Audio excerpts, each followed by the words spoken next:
When I found the apartment listing online, it seemed too good to be true. A modern studio, right near downtown, for half the usual rent. I thought maybe the landlord made a typo. But no, he practically insisted I take it, saying he wanted someone in, quickly.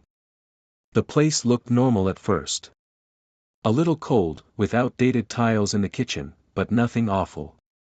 It was only after a few weeks that I noticed strange details. Every photo I took inside came out blurry.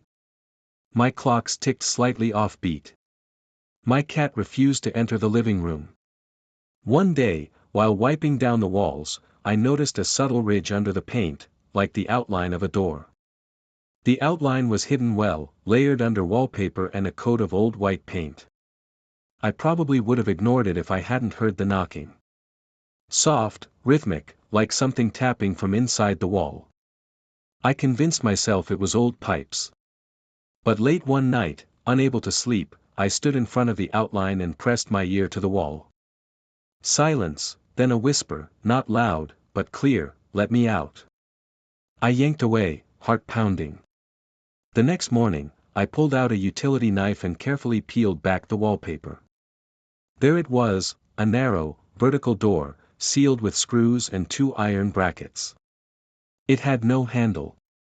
Just a single engraved symbol, white triangle containing small white triangle. I should have walked away. Should have told someone. But instead, I unscrewed the brackets. The moment the last screw came loose, a rush of cold air blew into the apartment.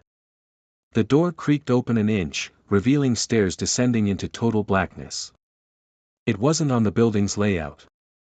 I grabbed a flashlight, texted my friend where I was, just in case, and stepped through. The staircase was steep and narrow, the air growing colder with every step.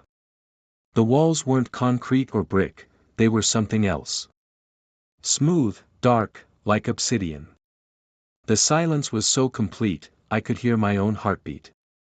The stairs led to a hallway, dimly lit by flickering bulbs overhead. Along the corridor were 7 doors, all identical except for faded carvings above each frame, symbols I didn't recognize. One door was slightly ajar. I pushed it open. Inside, a sterile white room, with a single metal chair facing the wall. Scrawled across the surface were hundreds of phrases like, "It's already here, don't blink," and "Time doesn't work down here." A high-pitched tone rang in my ears. I turned around, another door at the far end was opening on its own. I saw movement, tall, twitching, slow. I slammed the first door shut and backed away. I ran.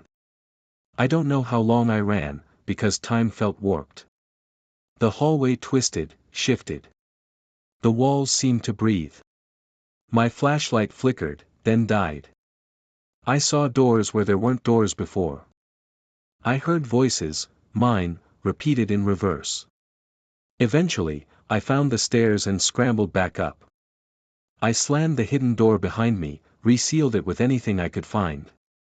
Since that day, the knocking hasn't stopped. Neither have the dreams.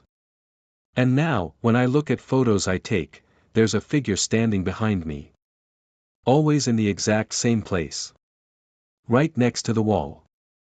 Right where the door used to be.